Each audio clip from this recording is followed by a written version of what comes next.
Shut your mouth. Yeah, the name is Show Dog Brown. Yo, I get down. The ladies love the way I howl.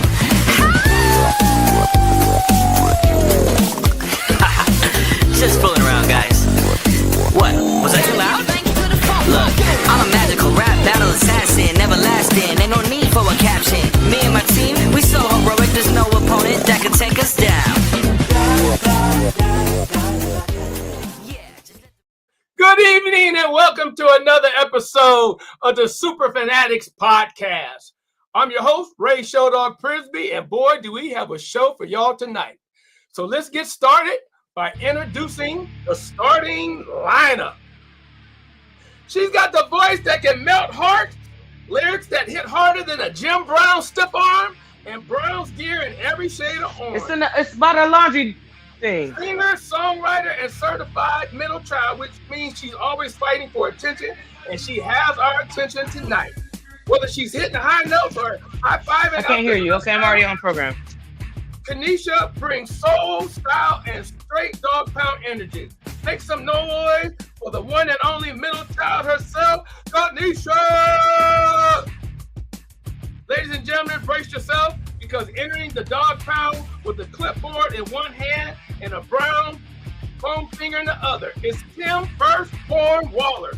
Born and raised in Ohio, this man tackles mental health stigma the same way Myles Garrett tackles quarterback. Fast, fierce, and with zero chill. He's the founder of Mutual Healing's Brown Mental Health Services, because even your feelings need a game plan. Tim's such a Browns fan, he tried to get his therapy dog certified as a linebacker. Let's give it up for the man who's healing minds while screaming, "Here we go, Brownies, here we go!" Tim Firstborn Waller! He's not just a Brown fan, he's the head dog of one of the best Brown backers club in the planet. As president of the TC Brown Backer, Rich leads with passion, pride, and just the right amount of yelling at his TV. Whether it's organizing epic fundraiser, tailgates, or convincing himself this is the year, Rich bleeds brown, orange, 24/7. Give it up for the man, the myth, the barking legend, Rich Jessica. I messed your name up. What's up, guy? No, you said it perfect. He's the vice president of the TC Brown Backer, one of the most loyal, loud, and legendary fan clubs on the planet. If you bleed orange and brown, chances are Jason Haney's already got your name and tailgate on his list. He's part hype man, part team historian, and full-time believer that this is the year. Only problem is he believes that every year. Give it up for the man who's got more Browns gear than a pro shop, Jason Haney. And last but certainly not least, ladies and gentlemen, hide your snacks and buckle up, because here comes Brian Hannum, the man, the myth, the motorized miracle worker. He rolls into every dog pound tailgate like a dog pound superhero. Behind the wheel of Fan One, a custom out of this world Cleveland Browns van so tricked out, it makes the Batmobile look like a tricycle. But wait, this man's backup vehicle is a go-kart replica of the van. That's right. When the Fan One is parked, Brian just hops in the mini-me and keeps the party rolling, literally. And did I mention the giant dog bone he owns? It's bigger than most Browns fans' hopes in the fourth quarter, and it's an automatic crowd magnet at any event. If you don't if you don't take a photo with it, were you really even there? One of the biggest Browns fans I know, and easily the most mobile, Brian Hannum! Woo! What's up, everybody? How y'all doing? So, Wonderful. you know, as our normal tradition, I go around and let everybody talk about if they got events coming up, what's going on in their life. Take us away, Man, I can't read that. Oh, Browns Mama Bear. Hey. What's up, everybody? This is Emma.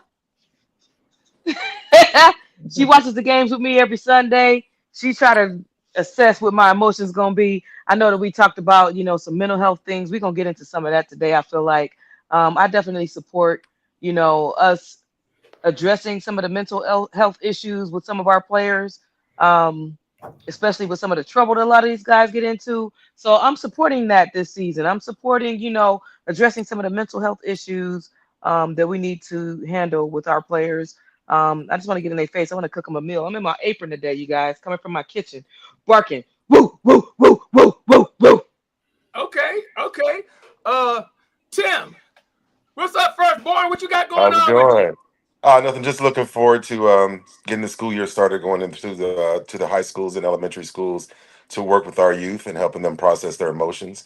Also working with some nonprofit organizations, and we do serve the entire state of Ohio. So if anyone needs our services at Mutual Healing Ground, you can reach us at mymutualhealing.com. That's mymutualhealing.com, and we look forward to seeing you. All right. I know. The TC Brownbackers, you guys always got something going on good. Oh yeah. Hit us with it. This year we're going to announce we're going to partner up with Toys for Tots for like all our events. Most of our proceeds will go to Toys for Tots. So we have two big events so far lined up. September 14th, we're having Felix write down. We're going to retire his jersey at our local bar just for Felix. And October 12th, we have former Cleveland Brown and Notre Dame All-American Frank Stamsdown and Pro Football Hall of Famer Green Bay Packer Dave Robinson will be there too. Okay. Yeah, so keep updated by our Facebook, Tuscarawas County Browns backers. If you're not a member yet, you can always join us up. We send out emails to the whole club about updates, keep everybody in the loop. So check us out if you haven't yet. Okay. And Brian. Yes, sir. Brian, what you got going on? I know you somewhere you probably saving children from burning buildings in your Batmobile, aka Fan One. Yeah, maybe a little bit. Hey, but no, we got finally got the mini me going right and everything, so it's going to be fun for the tailgate this weekend. And West Park Browns backers got a lot of stuff coming up also, which I am now the vice president there. And we actually do with the Cleveland Food Bank, and we're going to team up with another partner, but I cannot remember their name right now. But that's what we got going on over at West Park. Okay. So, hey, let's jump right in it. And guess what, guys and girls? This will be the last week that we got to talk about woulda, coulda, shoulda, because the season starts Sunday, and we don't have to do no more rumors. Talk about third string quarterback. We could start talking about the actual season and actual game time things that's going on. Hey, what's up, Angel? Angel. So let's get it started. Let's get it started with Jacoby Myers. So what I'm hearing about this young man, basically, they're the opposite of what we have. Their receiver room is crowded with quality guys, and he could possibly be the odd man out, whether they trade him or whatever else. So I guess my question to the panel tonight is: should this be something this late in the game that should we be thinking about him, or should we stick with the young guns that we have currently on our roster? Go ahead, Mama Bear. I'm gonna let you start first. I like some of the young guys we have. I mean, I don't want to see a repeat of we bringing over some seasoned talent that's supposed to be so great and they killed it on other teams, and then they get over to the Browns and it's like, what happened? I mean, right. I could definitely name some people. I know you can. I could definitely name some people. I'm not about to name drop, but there are people that have come over that are supposed to be seasoned players. I'm interested to see what the new guys are going to do. Okay. What you think, Tim? Yay or nay? I don't think we necessarily need. I mean, he's a proven 1,000-yard receiver. I mean, he'll add some depth, but I don't necessarily know that we need depth. And like you said, our receiver room is pretty tight right now. I think we're fine with that. Then you can gotta have to consider, any cap issues that might, come because he's looking for. Basically has contract frustrations. So obviously he wants more money, and I don't necessarily know we have the cap room for that, especially for that particular position since we're already full. We have Judy, Bond, Thrash, and Tillman. So yeah, it would be a nay for me right now, unless of course there's an injury, anytime soon. I would say no. Okay. What about my TC guys? What y'all think? I'll let you go first, Jay. You go first, Jay. Yeah, go with the guys we have. If anything, we give the current roster their chance to shine. A lot of guys are saying this could be the year for Tillman. So, and then if we do end up needing anything, it's depth on our offensive line anyhow. Save them. Rich, what you got? I would definitely give that a thumbs down, especially now, even going like on the Raiders side with Cooper announcing his retirement. I don't think that guy's going to go anywhere. But like everybody said already, I'm going to see Judy, Tillman, Thrash, and Bond. I just want to see what we got now. I don't want to see nobody else come in. Okay. Brian, you gonna make it unanimous, or you going somewhere else with this? I'm definitely going unanimous. I think we develop what we have and go with it. I mean, why put somebody in the mix that doesn't need to be there right now? Well, my whole thing is, if this was at the start of training camp, then okay, yeah, all right. But at the end of it, I mean, we get ready to start the season, and like I think Tim said, unless there's an injury. Exactly, I agree. Absolutely. Yeah. Hey. This next topic, I will allow you to cuss. And that's all I'm saying. I'm ready to cuss. Our buddy Johnny Manziel is trying to stay relevant again. Basically, he's saying, I hate Cleveland. I hope they lose every game. I hate their mama. I hate their dad. I hate everything about Cleveland.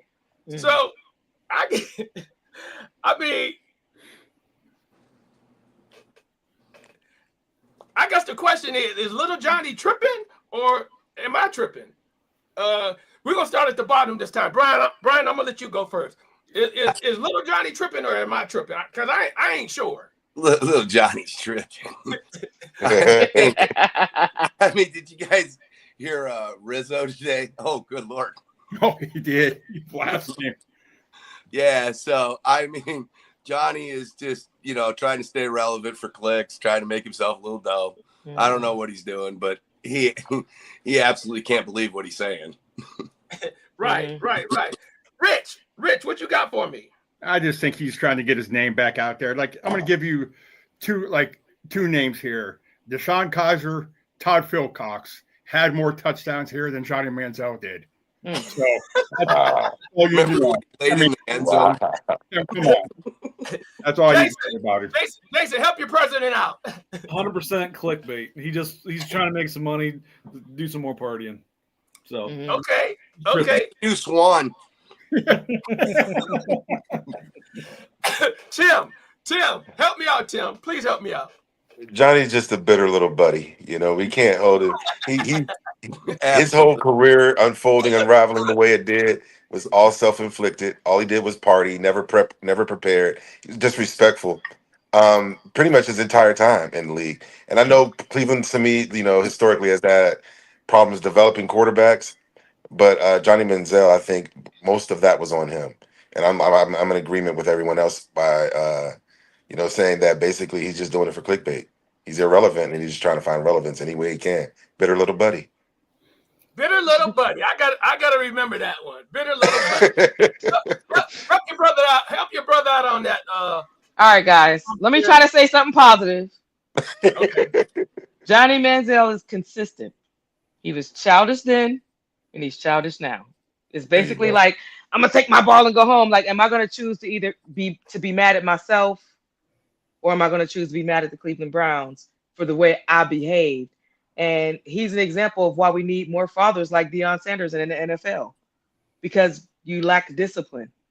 When you look at people like myself, one thing about this game of football is it kind of puts this like carnival kind of thinking in these boys' minds sometimes, like because it's a game, they treat life like it's a game.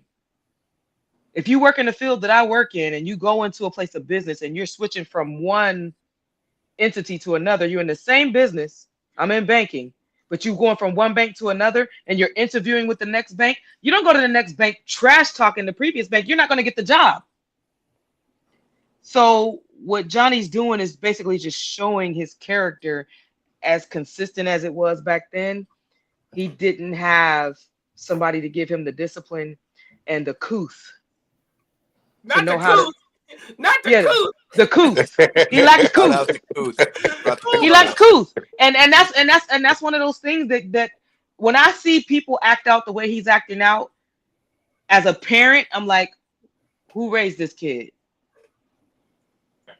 Who raised this kid to make him feel like he could blame his flaws on other people instead of taking accountability and ownership of what your part in your lack of success, your lackluster career, sir. Nanny raised what I'm hearing, he playing the victim card.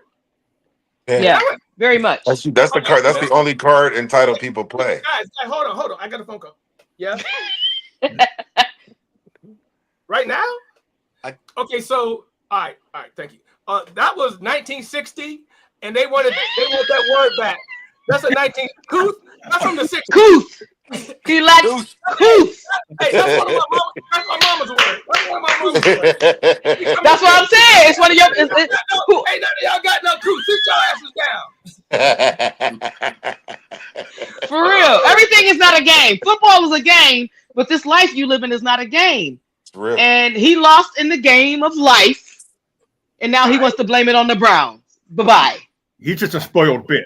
That's there you go. Now you can cuss. That's what I'm talking about. Cuss on him. All right. One customer, I threw that out there, man. I'm saving it. Hey, so our favorite Browns insider, and how did he ever get that label? Tony Grossi. Yeah. But anyway, our favorite Browns insider, he basically said he's already looking ahead to the 2026 draft, and he really likes the Lenora Sellers from South Carolina. Okay. And I'm thinking to myself, why are we already looking ahead and we ain't seen? But then again, I have to consider the source. Yeah. Uncle Tony. So panel, do you agree with Tony, or do we let it play out and see what we actually have on our roster? We'll start from the top this time. Go ahead, Mama Bear. Agree with Tony. He's not giving a good look this year. I don't know that there's much I'm going to agree with on him. Like I feel like he's backed himself up where he got to prove himself again. Who? Tony?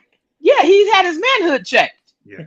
Shador put him No. He's been like this for like the last 5 years. But he ain't never been checked like this before with some couth about it. With some couth. Get that Around. Yeah, he got checked with couth. Okay. Tim, help your sister out. Yeah, I don't like Tony Grossi anymore.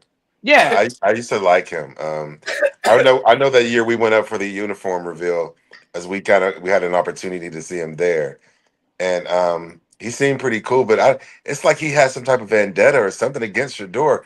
I don't understand it. Yeah. I don't get it. His vendetta is against the Browns because the Browns got him fired.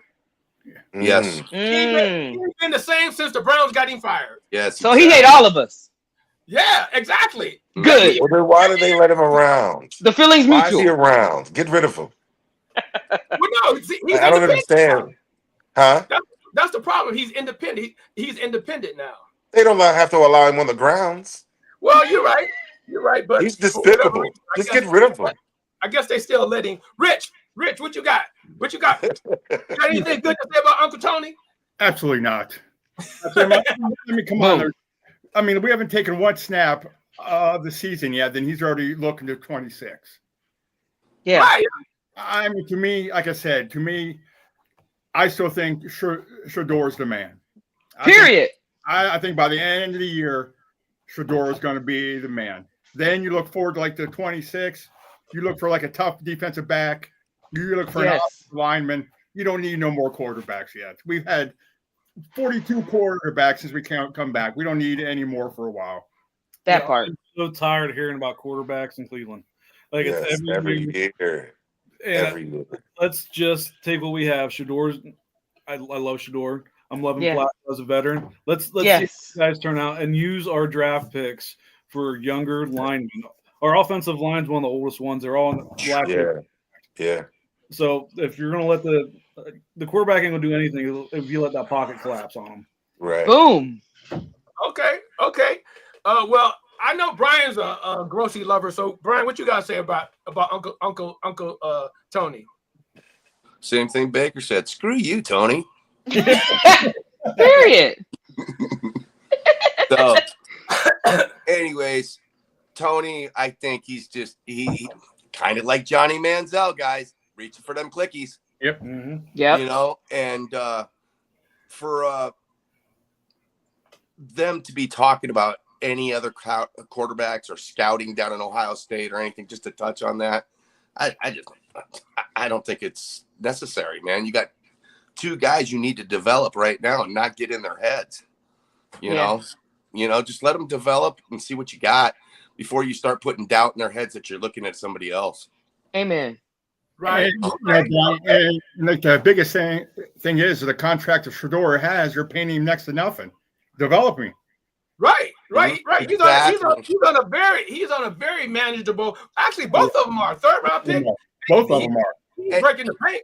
And Shador ain't going to get Dillon and Shador, both of them are on very manageable contracts. Yep. Yeah, they stole Shador.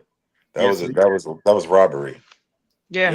You know the other negativity about Shador came out with that. You know, it's last preseason game, but you're in with the third and fourth string offensive line, which they cut every single one. Mm-hmm. And they're putting all the blame on him, and I just I don't believe it. Yep. Yeah. Right. So hey, the Browns have 6 undrafted rookies ready to debut this week. Raheem Sanders, Rocket, Dave LeBady, whatever you call his name, Isaiah Bond, Aiden Huntington, Donovan. I love that guy. Millen, and linebacker Easton, something Arnold. Mascarenas. Yeah, very good. Go ahead, Mama Bear. That's that Duolingo. Good job. So my question to y'all is, who y'all excited to see most? And it could be all of them. It could be one. It could whatever. We're gonna start with you, Brian. Who you excited to see most of these? Number 66, right there, Aiden Huntington, man. Yes. Woo! Hey, you can't love that dude, man. That guy's on every play. He's in there. Yeah. And you know, he's the one. He's the one that Miles invited down to his home when in the off season. And I'm pretty sure he learned that coming around the corner move. Because when you bend like that, you're almost superhuman. Touching the shoulder pad and getting up. Right. Jason, who you like, Jason? I'm looking forward to see how Isaiah Bond turns out. Oh yeah. There's a lot of hate at the beginning, but I'm interested to see how he is with the rest of the younger wide receivers, and you pair him up with some tight ends. Very interested to see how he gets. Right, and he's like the X factor because nobody got to see him because we got him after preseason. So go to bed. There's no scouting, there's no film on him or college, but there's no film on him, no scouting reports. So yeah, what you think, Rich? I like Bond as well. I mean, he was one of the top wide receivers in the draft until he got into trouble. I mean, again, you got him for next to nothing. Play him, develop him, and go from there. Right. All right, Tim. Who you want to see? I'm interested in seeing Isaiah Bond. Looks like he just mentioned. He was an incredible receiver at college. So I'm interested to see how quickly he grasps the offense and is able to be inserted and be successful. But I think Aiden Huntington is the steal of all of it. This dude is a monster. I think our defensive line is the strength of the team right now, and I Mm-hmm. think Aiden Huntington is going to play a huge part as long as he remains healthy throughout the season. He's going to play a huge role on our defensive front. Absolutely. Okay. Absolutely. Okay. What about you, Mama Bear? Who you want to see? Well, I'm gonna bring up somebody. I'm gonna bring up somebody that we, huh? I said you want to see them all, right? Yeah, but I want to bring up somebody that we haven't brought up, and that's Gage Larverdane. And the reason I'm bringing him up is because I'm always interested in who the existing teammates are interested in. And Joe Flacco showed love to him. When they asked Joe Flacco who he was excited to work with, he said 84 Gage Larverdane. He's wrong. Yeah, I love the fact that Gage sent his shout out to Joe Flacco as well. So I feel like I'm a big fan of chemistry. And when guys work well together on a team and they're supporting one another, like, 'cause they're the ones that's out there doing it. You got to count on the chemistry between them. I mean, I know Aiden's gonna kill it. I watched a lot of interviews on him, which people like Johnny Manziel have probably shown a history of why Aiden would say something like, "Hey, when I get out here, I gotta be grateful for the opportunity that I have, or God will take it away from me. If I'm not out here putting in this work, showing the discipline, answering calls from Miles, when he say, hey, come get this work, this is where we're gonna be training, come get out here. Aiden's like, I need to honor this gift, this opportunity. So I'm excited to see Aiden. I'm excited for them all, but I'm interested in Gage because that's who Flacco's interested in. Okay. So, this segues into the next topic because Coach Stefanski basically came out with a glowing report on Bond, basically saying he's caught up with everything mentally. We can't wait to get him out on the field. He's very intelligent. So I guess my question, and it might be redundant, but do y'all think he has a chance to actually be a starter sometime this year? Yeah. Go ahead, Mama Bear. We'll start with you. Yeah, I think Isaiah's ready. I mean, like, I think he's in good shape. He says he's 100%. He says he's a fast learner, to learn that playbook pretty quickly, and go ahead and get into that Brown style of football. I feel like he's going to acclimate well. So I'm excited to see what he's going to do. I watched some of his highlights. I watched some of his film just to kind of see. Like, I get excited when I'm watching, especially when they put some music in the background as a musician. But I'm excited to see what he's capable of doing. I just feel like, let him get some time in. Somebody's chiming in. What did he say on there? I missed it. Doubt that happened in 1 week, but I'm thrilled to see what he can do. Same here, Bearded Browns. That's Angel chiming in. And then he did talk about his size. One thing I'm excited to see about Isaiah is that he talks about his size and how that is the chip on his shoulder. And like the first page in his little book is the first contact never takes me down. The first guy never takes me down. So I just love his mentality and the drive that he's coming in here with. And I'm excited to see what he's going to do with that type of thinking. I want to see that translate onto the field. I'm excited. I want to see Isaiah. Okay. Tim? Yeah, I'm excited, really excited, because prior to him, the Browns picking him up, we were already discussing, like, we don't really have anybody that can take a top off the defense. I mean, Judy's cool, but I don't feel, and he did well last year, but I just don't feel like he's threatening enough. And I think Isaiah Bond may have that potential to kind of like at least make defenses respect him enough to maybe plan for him, game plan for him each Sunday, so that we can have a running game. That has a lot to do with how our running game is respected. If we can threaten down the field, for years, we just haven't been able to threaten down the field that way consistently. And so I think that Isaiah Bond will bring that threat that we really need. And I think that Judy and the other receivers like Tillman and Thrash and alike will thrive because of it. Okay. Jason, what you think? I don't think he's going to start off right off week one. I think eventually, mid-season, he'll work his way up. So that's with having guys like Thrash and Tillman, I'm looking forward to see how they pan out this year. But I think Bond definitely has a skill set to be a starter once Stefanski works him into his game plan and what type of tool he's going to be on that field. Okay, Rich. I'm super excited for him. I mean, everybody's saying about the size, but you look at Tyreek Hill, Jalen Waddle, small, fast. To me, I think by the end of the year, he's going to be probably the number 2, number 3 receiver for us. Love it. Okay, Brian. I think he's going to be a great addition to the Cleveland Browns. But do you think you think he'll crack the lineup this year, though? That's the question. Yeah, definitely, most definitely. He'll by week 3 he'll be playing pretty solid, getting a lot of touches. Hey, I can vision a starting lineup of Judy, Bond, Fannin, and the Chief. Yeah. Woo, man, who's stopping that? And Flacco loves tight ends. Yes, he does. Yeah, he does. And so does Stefanski. Mm-hmm. So Stefanski, I think he's going to get the offense that he wants because he loves multiple tight end sets. And we got 2 good ones, possibly even 3. But I guess we'll see. Alex Wright sent a strong message to the defense, and basically he.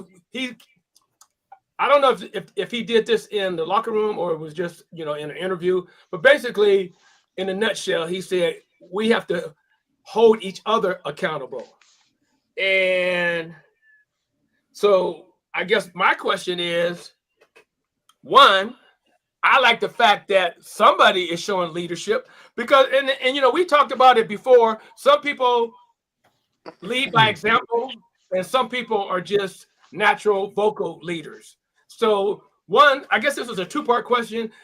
Do you think Wright is showing the leadership that we've been looking for? And 2, do you agree with him on making everybody accountable? Go ahead, Brian. I'm gonna let you go first. Yeah, making everybody accountable and doing their job and just pumping the team up and being a leader. That's it. All you can ask for out of a player. I love the guy personally myself. And if, Miles and him and Hall and all them guys all stick together and do their jobs, and man, we could go pretty far. Yeah. Okay. What you think, Rich? To me, I think that's great. I mean, it's good to have another vocal point of the defense rather than, your typical ones, your Miles, your Wards. I think it's great for the defense. It's going to build a camaraderie up around this team, make it even better. I mean, I think he did the right thing. Okay. Jay? Yeah, I don't see anything wrong with his statement. Call your teammates out, make them earn their spots, go out and give that 110%, grow as a team, bring that defense back where it was a few years ago. I think that's exactly what our defense needs right now. Yep. Mm-hmm. Okay. Timothy, what you got for Absolutely. I absolutely 100% agree. Defensive leadership starts with accountability. And accountability is the first short step to correction. And it leaves a person to not necessarily repeat the same action prior. Mm-hmm. It's about being accountable so that you can correct it and not revisit that. The Browns, I believe it was 23 where they had that defense was off the chain. And somewhere along the line, it just fell apart. I know there were some injuries, but I mean, they fell completely off the map in 24. So this year, I like that idea. I like the concept of somebody kind of like taking the vocal, because we see Miles Garrett leading on the field, play in and play out. But sometimes you do need a vocal, someone to kind of light that fire up under everyone and make sure that it is said so that there's no misunderstanding about what's required to be great. Mm-hmm. Okay. Mama Bear? Yeah, I like that he talked about, not looking back at the trials that they had and just kind of remembering who we are, because that 2023 defense was crazy. Yeah, And then, I think what it'll do is it'll make them look at like 2024 as more of a fluke, because Cleveland Browns, we thrive on our defense. That's always been our strength. We're able to get turnovers. We're able to change games. Cleveland defense is so intense. And I think that his comments just helps the defense kind of tap back into their greatness and recognize like, hey, we're capable. We just all need to be locked in. So him bringing that energy and it all, not having to rest on Miles all the time. I think that's beautiful. You need, you know, you don't want a whole bunch of Chiefs, but you need more than just, you know, one veteran on the team trying to rile up all of these new cats coming in. They need to feel the energy, you know. So I think I support it. I'm glad that he spoke on it. Okay, okay. Well, you know, here's the thing. Here's the thing, and I keep harping on it because our defense is basically a carbon copy of the Philadelphia Eagles defense. They put all the emphasis on that front four. Linebackers don't have to blitz. Corners and safety can just play the man, play whatever. So with this front that they're developing, and we're more than just four deep with defense. I mean, you like you said, you got the Mike Hall, you got the. I mean, it's hey. I can't wait. I know, man. It's excited. I can't wait. Defense wins championships, baby. Listen, yeah. So here's the thing. Since we talk about defense, in your mind, and this is answer it however you feel you can, you need to answer it. But what do you think for the Browns to win? What do they have to do defensively to win the game this Sunday? Go ahead, Mama Bear. You already shaking your head. Mm-hmm. Turnovers. And let me tell y'all, like, people laugh when I say this because everybody's buying all these 12 jerseys. I'm gonna buy a 13 jersey because Corey Bojorquez gives us such great field position. Like, we're gonna have to control field position. And then defensively, we have to get turnovers. Like, we got to be after that ball. Even Aiden Huntington said it. He was like, I got to go after this ball. So I'm thinking turnovers. We're going to need turnovers. Okay. Timothy? I'm thinking tighten the secondary. Make sure that we stay consistent on the pass rush. And like my sister just said, create turnovers. I believe in this defensive line wholeheartedly. This is the most deep I've seen our defensive line in a very long time. Just talented across the front like this. I think Mason Graham is going to do a lot by absorbing a lot of the offensive linemen and allowing our linebackers to roam a lot more freely. I'm just excited to see what they do. I think they're going to wreak havoc on week 1. Yeah, because there's not a lot of film on them yet. So I think for the first couple of weeks, that defensive line is going to eat pretty hefty. Mm-hmm. Okay. Jason. Keep pressure on the quarterback. Break up those plays. D-line has to break through and let Burrow collapse. period. They've done it a couple times before. We've been very successful against Burrow. But has to keep that pressure on that. And then our the wide receivers get the interceptions for the turnovers. I can't wait. Couple to 3-4 days away. Cannot wait. Cannot wait. Rich, what the defense got to do? Like Mama Bear said, they got to have the turnovers against Burrow. I mean, the last year and a half when the Browns played the Bengals, they have 0 interceptions against Burrow. 22 and 23. They had a total of 6 against him.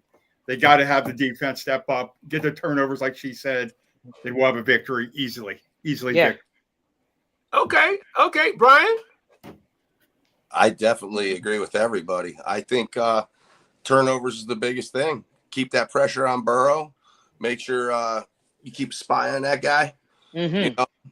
And win the game. Just smoke them. Yes. So in a nutshell, just keep them the whole game 3 and out. 3 and out. And then make sure our offense isn't going 3 and out. We got to keep the D off. Hey, you get ahead. That's the next. Jumping ahead in class.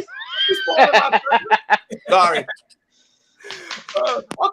Okay, Brian, since you went to the offense, what do we have to do offensively to win this game? Go ahead, Brian. Keep our defense off the field. Yeah. No, we just have to they have to all do their jobs. They have to do them to a professional, level. Don't, create turnovers. Don't make stupid mistakes. Get rid of the ball if there's nothing open. Don't force nothing. Running backs need to create play action for us. Defense needs to come in and just like we've been saying, we need to shut down this offense. Yeah. Got to watch T. Higgins. Got to watch Chase. I'll get it later. Just you got to play really good football to beat this team. Okay. What you think, Jay? That we need, Jay? What do we need to do offensively to win this game?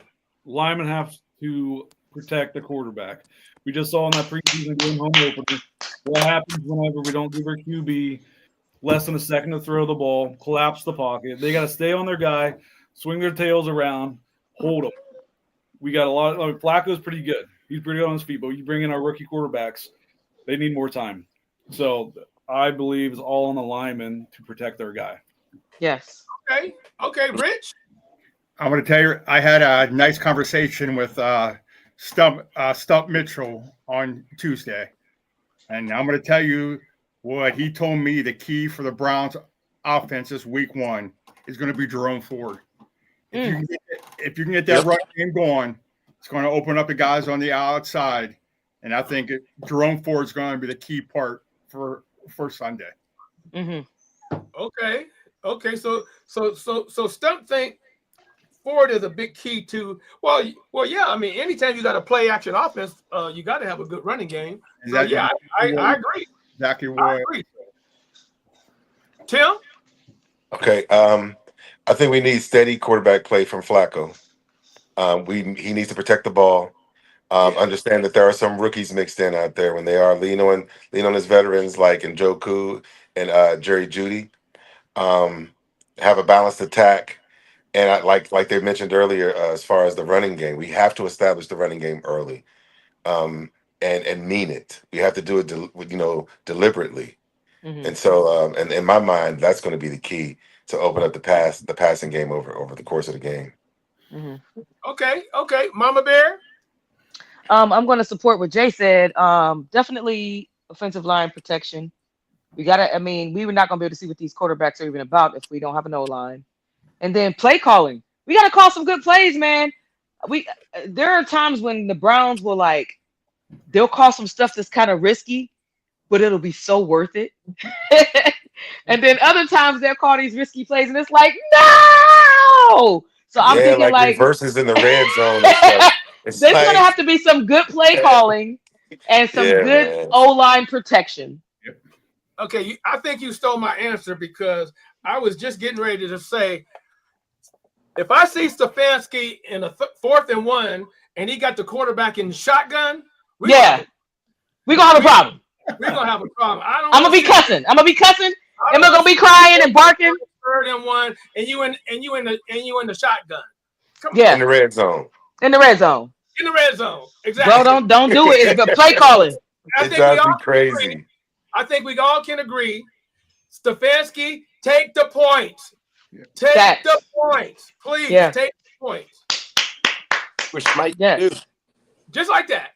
So, okay, so all right, so we got the offense, we got the defense, and Mama Bear kind of jumped in. I touched on it.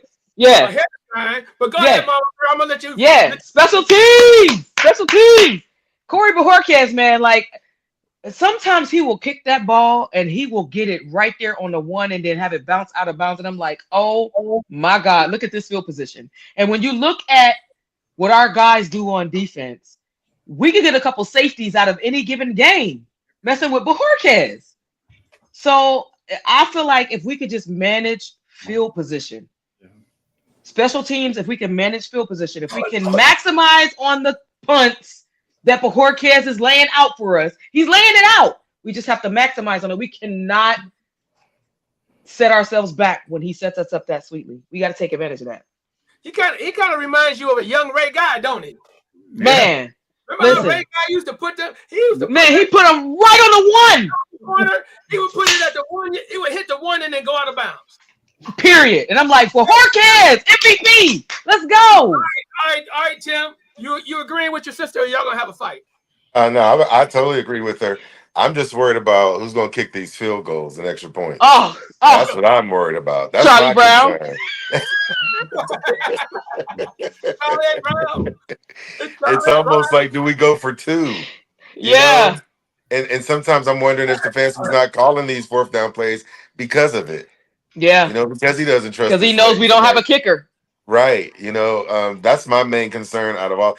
Avoiding penalties, of course, because, you know, at the beginning of the season, there's a lot of self-inflicted, you know, pre-snap penalties and things like that. Like, I hate that. A lot of times I remember feeling like if the Browns could just look like a professional program, you know, and even if you lose, it's like, but look good doing it at least. You know, look like you belong on the field with the team across from you. And so I'm hoping that they look polished in that sense as far as avoiding the penalties. Yeah. And my main, you know, Bjork is who he is, but I'm just concerned about who's going to kick these field goals and extra points for us.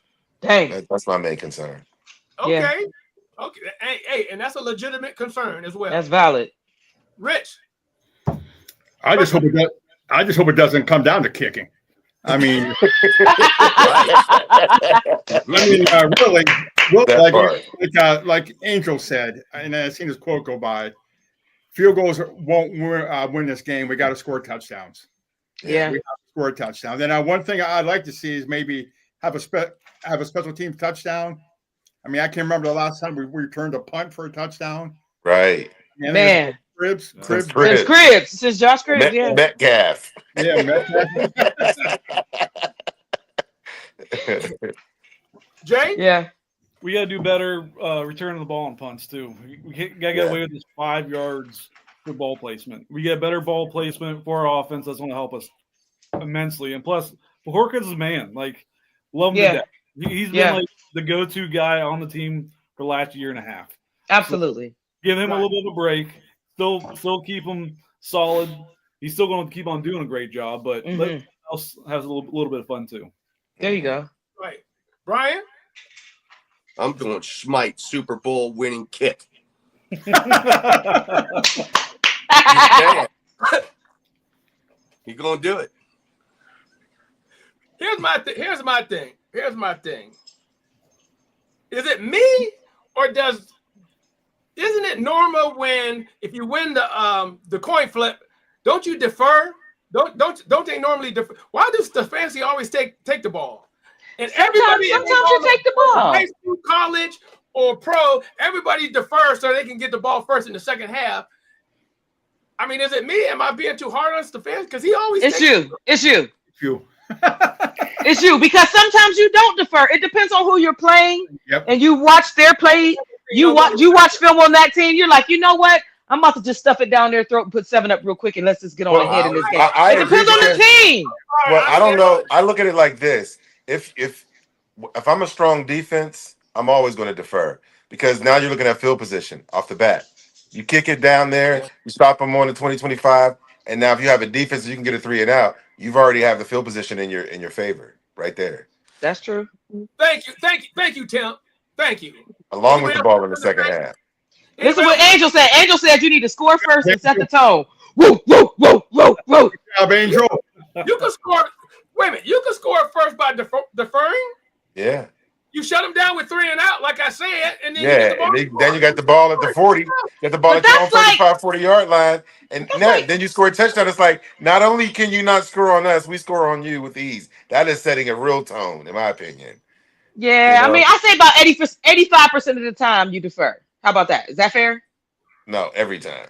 Yeah. It's the same thing. It's the same thing with choosing a 2-point conversion over kicking a field goal. First of all, I'm gonna need y'all to watch y'all tongue when Timothy's talking. That's number one. I don't like the way y'all talking to Timothy. Y'all need to take a second and let the man speak. Go ahead, Tim. What you saying, Tim? No, I'm just saying. To me, deferring, which gives you all the advantage, especially with a strong defense. It gives you the field position off the bat, and it gives your offense a short field if you're able to get a 3 and out. It just, I mean, you get the ball first.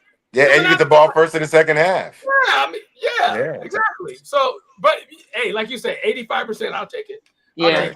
So, hey, let's move on. Let's move on to our next segment, which is Word on the Street. Okay.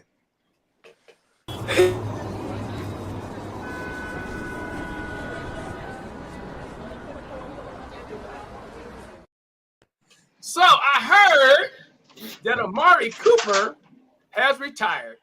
And you know, when I read this, I was like, "Woo, man, we ended up getting a 3rd round pick for him, and he wasn't no more good after he left us. He went up to Buffalo, didn't do nothing. Very good when he came to us. Well, you know what? The thing is, though, he wasn't really that good initially, but he redeemed himself when Flacco came. Matter of fact, in my opinion, Cooper and Njoku both redeemed themselves because I can remember, and we all know, Njoku will make the hardest acrobatic circus catch, but the one that's right there in the midst, bam. For the first down? Yeah. Right. But with Flacco, for whatever reason, that offense, the receivers came alive for him. So I guess the question is, do y'all think we dodged the bullet? Because I know there was a lot of talk about bringing Cooper back. Me personally, I think he's still hurt, but what do I know? But Mama Bear, what you think? Did we dodge a bullet by? Well, 2-part question. Did we get over when we got a 3rd round pick for him? And then did we dodge a bullet by not bringing him back? Go ahead, Mama Bear. Did we get over? Yes. And did we dodge a bullet? I Yes. remember Angel. I do. So here's the thing, like dodging a bullet, yes, because I think he just lacked passion. He's kind of young to be retiring, you know? And if you ever look at his face, like his facial expression, he had like a numb facial expression. Amari Cooper? Yeah. Yeah, like a clone. Yeah, he just, when you lack passion for the game, maybe you should That's retire. what I was going to say. Yeah, I don't think he has passion. He's not passionate. Oh, well, wait a minute. Hold on, because we could say the same about Chubb. No. Now let me back this up. There's a difference. No. There's a difference. I'm so glad you said that, because there's a difference between I got a numb face and I lack passion, and what Chubb and what Chubb has. Chubb is a hard worker where you can see his work ethic in the way that he runs. Even in his celebrations, like, although he wasn't like super flamboyant and I'm gonna do all these dances in the end zone, sometimes Chubb would just run a touchdown and he would just spread his arms like, I love what I do. I love what I do. You know what I'm saying? Like, you see this big donation that Chubb just made, like $5 million to the community. He's not only passionate as a player, he's passionate as a man. Just because he doesn't exhibit his passion in like the way that like Shadur Sanders would and be showboaty and such, I feel that Chubb is a very passionate player. The fact that he comes back after 2 of the same type of injury and still want to play football, he's not trying to retire, that speaks to his passion. Like, I don't think you can even compare them dudes. Hey, Tim, you better check your sister. That's disrespectful. I'll tell you, I've never been impressed with Amari Cooper. Not even in college. I was never really impressed with him. I never understood the hype around it. I understand he's a great route runner, but I've never seen anybody, even with the Cowboys, like, oh, we got a game plan around Amari Cooper. He's okay. I don't think we dodged the bullet. I think we got hit by the bullet indirectly because it landed us Dylan Gabriel. I don't like him. I'm not gonna. I'm sorry. I'm not. I don't like him now. Period. And if he gets to start for the Browns, I'm going to root for the team. But something on the inside, something about him just rubs me the wrong way, and I'm not going to get into that because that's not the topic. But Amari Cooper, he probably should have retired a couple seasons ago. I just don't think he's passionate about the game. I don't think you guys remember the running back Robert Smith. Yep. Yeah. And for the Vikings, and he kind of like retired kind of early too. I think that some of these men get into this game lacking the passion, and it's just pretty much it's business to them. Yeah. And they have a game, probably a time frame when they're going to an exit strategy, and they make their money. I went to college with guys who basically turned away the NFL draft and said, I only played football to pay my way through college. Yep. These are guys who were projected in the second round that I went to college with. So some of these guys, they're we're passionate as fans because we don't have to watch it or one way or the other. But a lot of these guys are like, hey, this is my way out. This is my way to make the money I want to do, to go after whatever real passion I have. And I think Amari Cooper's one of those guys. He just never seemed like that to me at all. And I You could know, be wrong because I don't know him, but he just didn't come speaking off of that way. Robert Smith, isn't he a doctor? I think he was. I think that was. Yeah, Robert Yeah, Smith. because Yeah, Robert Smith. Yeah. So a lot of those things, it's like he had his Yeah. backup. Yeah, a lot of these guys, you wonder because football is such a bit, it's more business now than it ever was when we were young, especially when free agency. And I think Webster Slaughter was the first free agent that went to the Houston Oilers back in the day. But once they did that, it became a business from both sides of the fence now.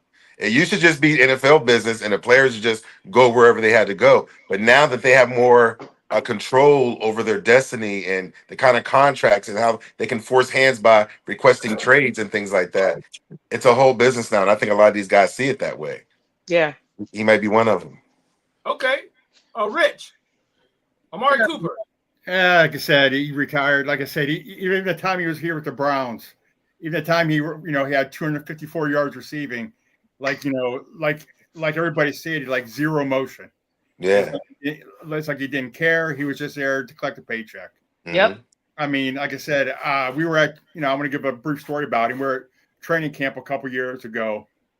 Then how they come out, he'd come out the side door, keep his head down, and just avoided everybody.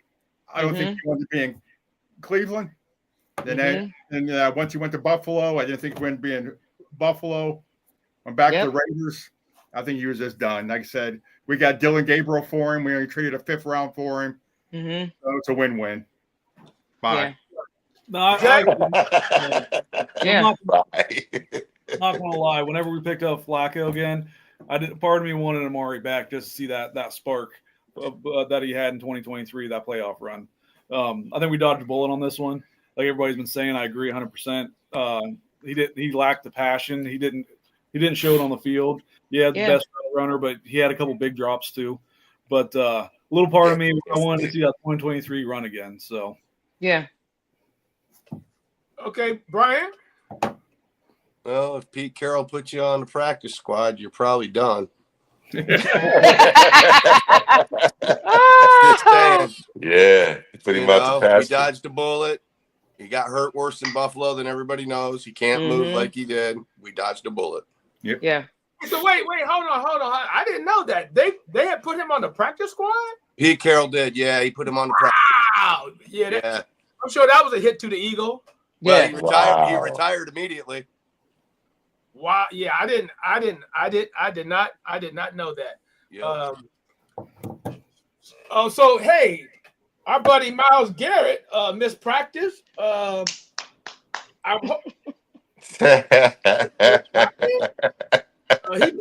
missed practice. I just clapped when I heard Myles Garrett. I didn't even hear the rest of the sentence. I just started clapping. He missed practice. And it looks like he's going to be okay for the game Sunday. But I guess the question is, you think this is serious enough that he's going to miss the game Sunday? What you think, Mama Bear? He going to miss the game Sunday? No, Myles will come out there with that tape on his arm. He going to be all right. I dreamed about it already. He good. Wait, you dreamed about it? I told y'all I dream about Myles about 3 to 5 days a week. In fact, I got on my chat GPT and I said, create me an AI boyfriend that looks like Myles Garrett. He gonna send me this animated version of Myles. I'm like, that don't even look like Myles. But I'm gonna tell you right now, because I'm spiritually connected to Myles Garrett, I know when he gonna be all right. So he good. Okay, see, you took the turn. Okay, when you said spiritually, because see, I thought you was going somewhere else with the. No, I'm spiritually connected to Myles. Like if I tell y'all he gonna be good, I got it. He gonna be good. Yeah. Tim, help her out. Myles Garrett is a warrior, man.